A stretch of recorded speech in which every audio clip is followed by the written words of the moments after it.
Well, hello there, motoring enthusiasts. Pull up a chair because we've got some real workshop news today, and it's a proper headline grabber, let me tell you. It seems our good neighbors to the north, Canada, are looking to make a monumental shift in their automotive world. We're talking about a potential pivot that could see them cozying up to Chinese automakers, and perhaps, just perhaps, giving the cold shoulder, or at least a cooler reception, to their traditional pals from the good old US of A. For donkey's years, the US and Canadian auto industries have been like two cylinders firing in perfect sequence. Think of it, parts, cars, and a whole lot of know-how flowing back and forth across that border smoother than oil through a freshly changed filter. But, as any mechanic worth his salt will tell you, sometimes even the most reliable engines need a bit of an overhaul, or circumstances force you to look at entirely new power units. So, buckle up, because we're going to take a closer look at why Canada is even contemplating such a monumental maneuver, and what it could mean for everyone involved in this global automotive Grand Prix. You see, the Canadian government has been eyeing the rapid advancements in electric vehicle technology coming out of China. With China leading the charge in EV innovation, it's no wonder Canada is considering a partnership that could revolutionize its own automotive sector. This potential alliance could bring about a new era of automotive excellence, combining Canadian craftsmanship with Chinese technological prowess. Imagine a future where Canadian roads are filled with cutting-edge electric vehicles, reducing emissions and setting new standards for sustainability.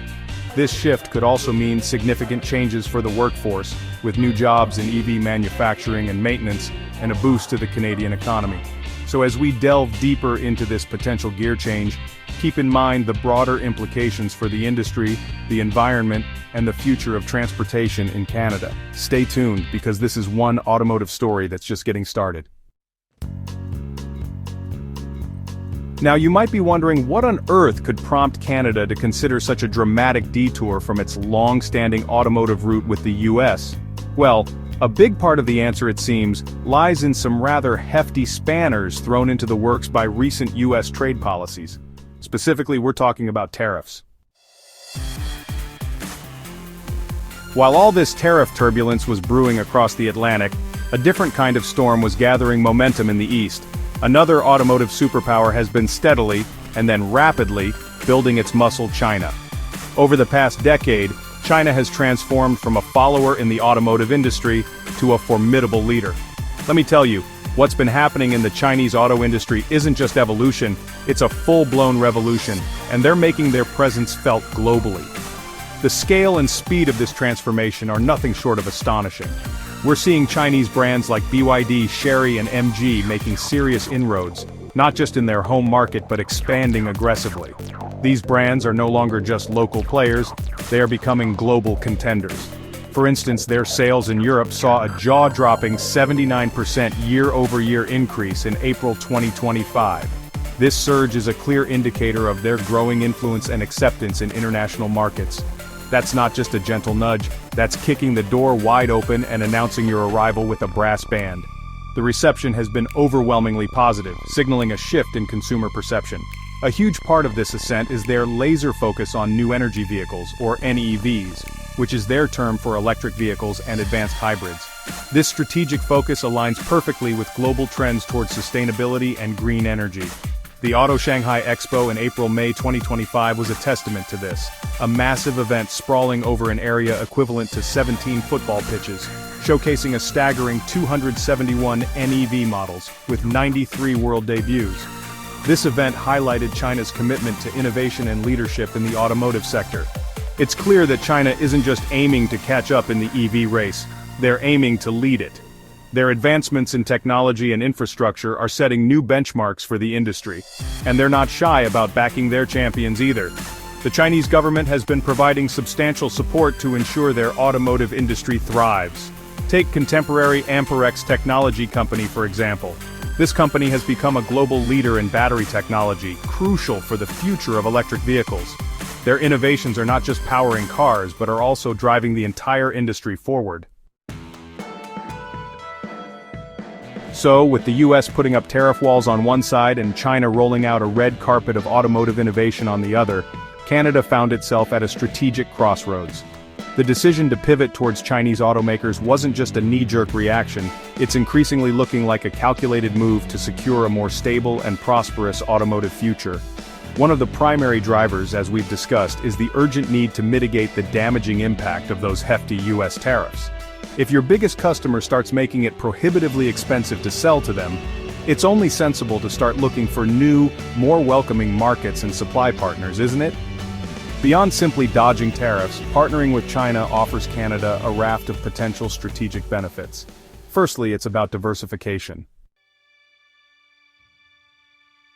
Section 5. Detroit's Dilemma. A chill wind blows north for US automakers. Now let's shift gears and look at this from the perspective of the folks in Detroit and other US auto hubs. If Canada genuinely follows through on this shutting down US. Section 6. The Canadian Showroom Shakeup. What's next for car buyers? Right, let's bring this down to the showroom floor. The landscape of car buying in Canada is on the brink of a significant transformation. What does all this high-level strategic maneuvering mean for the average Canadian car buyer, the bloke or woman looking for a new set of wheels? Well, it's not just about the cars themselves, but the entire buying experience. Well, the most immediate and noticeable change could be a whole lot more choice, especially from brands they might not be too familiar with yet. This means more options to fit different tastes, needs, and budgets. Imagine walking into a dealership and seeing sleek new electric vehicles from companies like BYD, NIO, or Geely's Zeekr, parked right next to the familiar Fords, Chevys, and Hondas. These new entrants bring fresh designs, innovative features, and often, a different approach to customer service. It could make for a much more diverse and, dare I say, exciting car shopping experience up north. The variety could cater to a broader range of preferences from tech enthusiasts to eco-conscious buyers. This influx of new brands, particularly those specializing in electric vehicles, could also mean more competitive pricing. With more players in the market, dealerships might offer better deals and incentives to attract buyers. Chinese automakers, benefiting from economies of scale, strong government backing, and often lower production costs, might be able to offer advanced EV technology at price points that really shake up the market.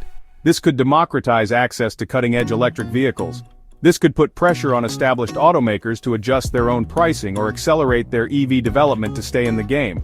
The result? A dynamic, competitive market that ultimately benefits the consumer with better choices and prices. Section 7. Global Gridlock or Green Light. Wider ripples of Canada's choice. Canada's bold move isn't just a local story, it's the kind of decision that sends ripples across the entire global automotive pond. Think of it like a pace car pulling off the track. It changes the dynamics for everyone. Other countries, especially those also feeling the pinch from US trade policies or looking to accelerate their transition to electric mobility, will be watching Canada's experiment with Chinese automakers very closely. If Canada successfully integrates these new partnerships and reaps tangible benefits, it could embolden other nations to explore similar paths, potentially leading to a broader realignment of global automotive trade and manufacturing alliances. Section 8. Under the bonnet, the technological torque from the east. Let's pop the bonnet, or as our American friends say, the hood, and talk about the real nuts and bolts of this shift, the technology. A huge part of the allure of Chinese automakers for Canada is undoubtedly their impressive advancements, especially in the electric vehicle arena. We're not just talking about basic electric runabouts here. Chinese companies are at the forefront of battery technology, with giants like KTL leading the charge. They are producing batteries with longer ranges, faster charging times, and crucially are working on bringing down the costs, which has always been a major hurdle for widespread EV adoption. Access to this cutting-edge tech is a massive carrot. Section 9. The Checkered Flag, Navigating a Radically New Automotive Era. So, as we approach the checkered flag on this discussion, it's clear that Canada's potential shift towards Chinese automakers, possibly at the expense of its traditional US partners, is more than just a minor course correction. It's a full-on, handbrake turn into a new automotive era. This isn't just about swapping one supplier for another. It's a strategic realignment driven by a potent cocktail of US protectionist tariffs, the undeniable and rapid ascent of China's automotive industry, and a desire for Canada to chart its own course in a rapidly changing global landscape. It's a bold, some might say risky maneuver. but one that Canadian policymakers evidently feel is necessary.